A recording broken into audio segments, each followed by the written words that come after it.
Hello, it's Jefferson coming at you from Tootlandia. Today we're going to get into the review finally of the Harrow The Harvest by Gillian Welch and Dave Rawlings.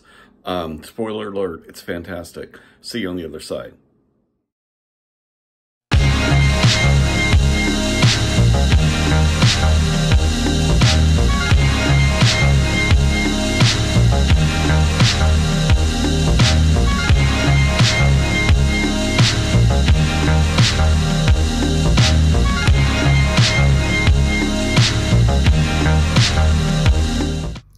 Hey, welcome to Tootlandia.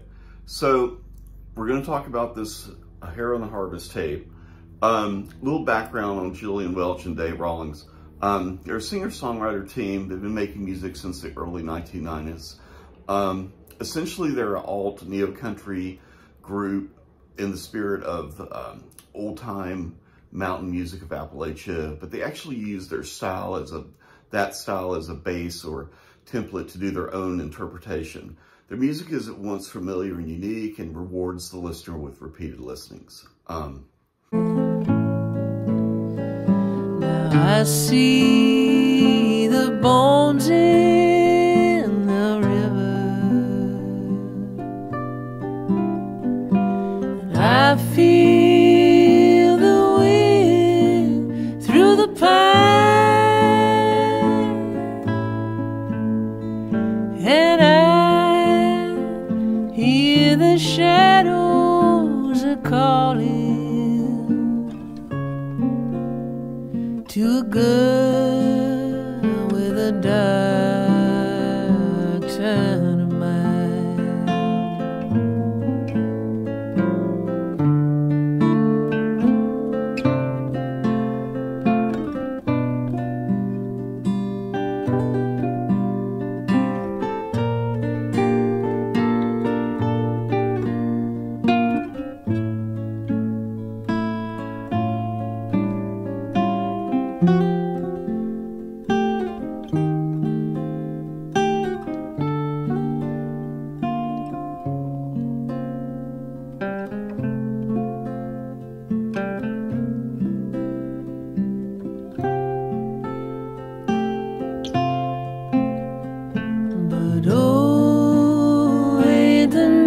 Time so lovely to see, and don't all the night birds sing sweetly? You'll never know how happy I'll be when the sun's going down. Believe me, if I'm feeling too lonely, full as the fruit on the vine, you know some girls are bright as the morning, and some have a dark turn of mind.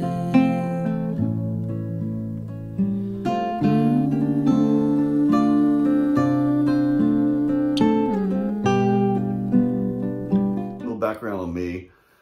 I was born in the South and grew up in Western North Carolina. My land I still have there is about 5 minutes from Tom Dooley's gravesite. So suffice to say, I was raised on this old-time Americana music, so much so that it was sort of ubiquitous in my upbringing, especially gospel-flavored bluegrass. Of course, I didn't really realize this until I moved away and then realized how much this type of music is revered all over the world. So some notes on how this tape was made. This album was intentionally recorded and mastered to tape. Then the actual half-inch 30 IPS copy was fed through a custom setup of ATR 102s, and that optimized dubbing without introducing signal degradation that comes from daisy chaining machines. They basically really thought this through in making this tape available. So that intention and commitment pays off in spades in terms of sound quality. The LP was already an amazing record, and somehow there's even more sweetness and warmth on the tape. This tape, and then also the White Stripes Elephant, are exquisite examples of what can be done when the artist is taking tape as a consideration from the beginning. The limitations of it make recording challenging, and it requires a different mindset from start to finish, but the rewards speak for themselves and can be actually heard pretty easily. And finally, you know, in a time of audiophile bullshit, you know, remastering from the tapes, I mean, an MP3 can be from the tapes, right? Or other things of like knowing the true artist intent, whatever the fuck that means, and other tomfoolery. Getting a fresh and true release like this Harrow the Harvest tape is a reminder of is a remedy for all that's wrong in the music industry. It's just honest. This and White Stripes Elephant, that's the best that's out there right now. And if you're wanting to get into tape, these are the ones to try. Okay. Next, I'm going to talk briefly about aligning my machine to their alignment tape, which they so graciously provided for me. If you're not interested in all this, it's kind of technical. You skip forward a little bit to where I do the actual review. But suffice to say, I've done previous videos where I talk about, you know, alignment of machines that from either your trading partners, people you buy tapes from, or from vendors that are providing tapes for you. And I've always been a stickler about, you know, please send me an alignment tape with tones that reflect your recording machine. That way I can align my machine to that without any issues in terms of differences between calibrations, frequency, you know, head bumps, things of that nature. So basically that I'm a stickler for that. That's my thing. And I tend to insist on it when I get tapes. So with this, I learned a very, very, very important lesson. You know, the low end, even though I knew this intellectually, I hadn't really experienced it a bunch. But the low end can be very, very different because of the different geometries of recording heads, playback heads. And in some cases, your default low end can be very, very different from the source low end. And that's because of the head bumps. They're in different places. I mean, again, I've read this intellectually. I've read an article about it. You know, head bump could be here, theirs could be here. So it can cause misalignment across the bottom end, etc. So anyway, suffice to say, I got the Harrow the Harvest alignment tape. And once I got it, I matched the level, and the azimuth was basically spot on, a few degrees off. I slightly adjusted it. The high end was completely right, no problems there, and the alignment was good. And so then I moved to the low frequency calibration, and I realized, oh, okay, their tape is about, depending on the tone, a half a dB or maybe even 2.5 dBs hotter than what my IEC alignment tone was. So I'm like, okay, what's going on? How could it be so different? You know, and so I went back and forth, and I emailed Acony. They actually put me in touch with Dave Rawlings, and I'm sure he's like, oh God, high maintenance audio file, whatever, you know, but he worked with me and went back and forth, even sent me another tape.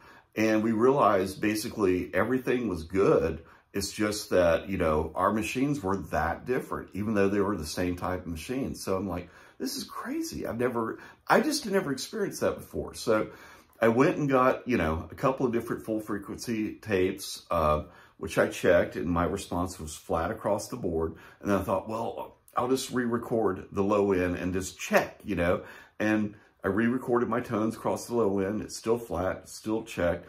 Went back and put Dave's tape on, and yeah, it's 2 dB hot. That's just what it is that's the difference. So it's like, oh, okay, all good. But, you know, I drove myself a little crazy. It was self-inflicted. And then, you know, once I was confident my machine was lined up, I went and actually played the tape. And oh my God. One last thing I forgot to say about the alignment in general is that if your machine is aligned properly by a competent tech to IEC standard, this tape and then all the Acoustic Sounds tapes for that matter are going to play back perfectly. Their alignments are spot on, and it's one vendor where I could recommend that you don't really need an alignment tape from them. because they're spot on to what the IEC standard is. Maybe it's because everybody is using ATRs, I'm not sure. But all you need is a good IEC alignment to play this tape back in all its glory. Okay, now we've aligned to the MRL calibration tape. We checked it against David Rawlings' calibration tape. Other than the level, it was pretty much spot on. And now we're going to listen to the lovely recording, Harrow The Harvest.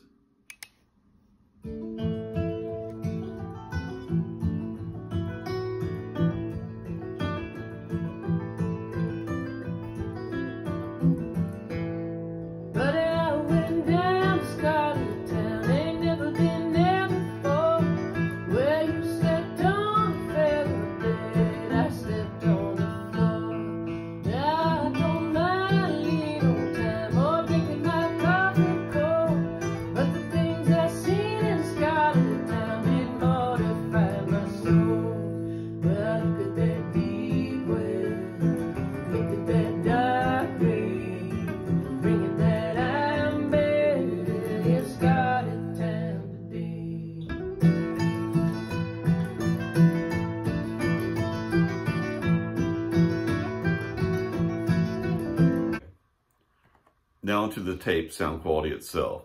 The tape really pulls you into the music. And I'm going to be toggling back and forth between what I think the music of the songs and then the actual attributes of the tape. So please bear with me. To me, it was all part of the experience. So first of all, the tape really pulls you into the music. There's intricate songwriting, lyrics that describe scenes that supports a basic narrative, but the songwriting allows space for listeners to fill in details. David Rawlings' leads and guitar work perfectly move the songs forward, but in an unrushed and deliberate manner. It's sort of unique to their style, and it's sort of hard to describe without just listening to them. And their style is unique, and they're very deliberate in how they approach the craft. Billy goes, everybody's buying little baby clothes. That's the way that it ends. Though there was a time when she and I were friends. And we ran away. So, listening through the tape, the separation and detail is perfect. You can easily hear the vocals, harmonies, lead and rhythm guitar, banjo. You hear everything distinctly and coherently. If you've seen me review anything before, you probably know I'm a stickler for having really nice pinpoint imaging, but not just like scattered imaging. I like it all to be cohesive, and that's sort of hard to pull off. Not very many people can do it, but you have to think about it from the start. So all that said, some highlights for me was like on the song Tennessee, there's the last strum of the guitar and the decay. It's just rich and projective, and it goes into the room. And when it's there, it just lingers, and you can hear it decay. It's just delicious the way that drops off. It really stunned me. I just had to rewind it a couple times and check it out. Then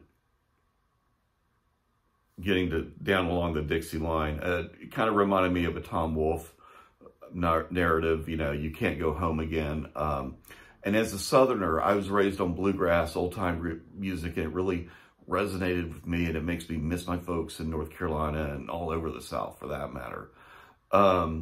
Six White Horses, the banjo is articulate, rich, it blends scrumptiously with the harmonical and vocals. And the harmonies are just so lovely. Dave and Gillian going in and out of each other. It's wonderful. And then probably one of my favorite songs on the album was Hard Times.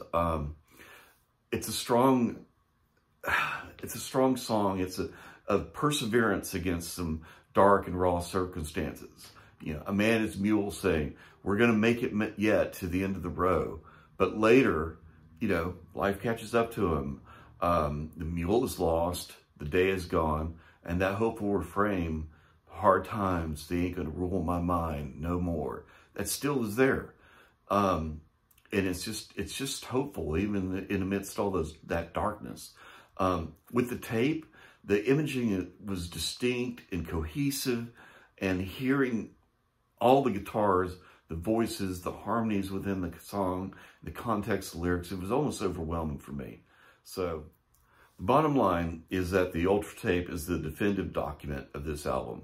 If you're on the fence about jumping into the demanding and rewarding world of tape, this album will do it. There is no purer path from the artist's intention and sound that they created to your ears than this tape. Other than having them play in your room, of course. And although that in your room cliche is so overused, in this case, it's actually true. And all you have to do is play the tape to have Gillian and Dave standing right there. Okay, finally, thank you so much for watching. This is Jefferson at Tubelandia. Please like and subscribe to my channel. And I'll be having more audiophile, tape, record, things that pop into my head, content coming soon. And finally, Dave and Gillian, if you're listening, you guys knocked it out of the park with this. I'm so grateful for this. I'm so grateful for the time that you spent with me to make sure that I was getting my machine line correctly. And please, please do some more of these if you can. I'll be first on the list to pre-order. I'll be first on the list to buy them. And while I'm begging for stuff from you guys, I would love it if you come out to the West Coast and give us a few shows. We'd love to see you again. Forgot to add, many thanks to Laura and all the staff at Acony for taking my order, for relaying the messages between me and Dave, and last but not least, for hooking me up with the out-of-stock calendar that my wife really loves. You guys are awesome. Thank you so much, and really appreciate all your help. Thanks. Bye. Thanks a lot. Take care. Thanks for watching. Jefferson at Tubelandia. Bye-bye.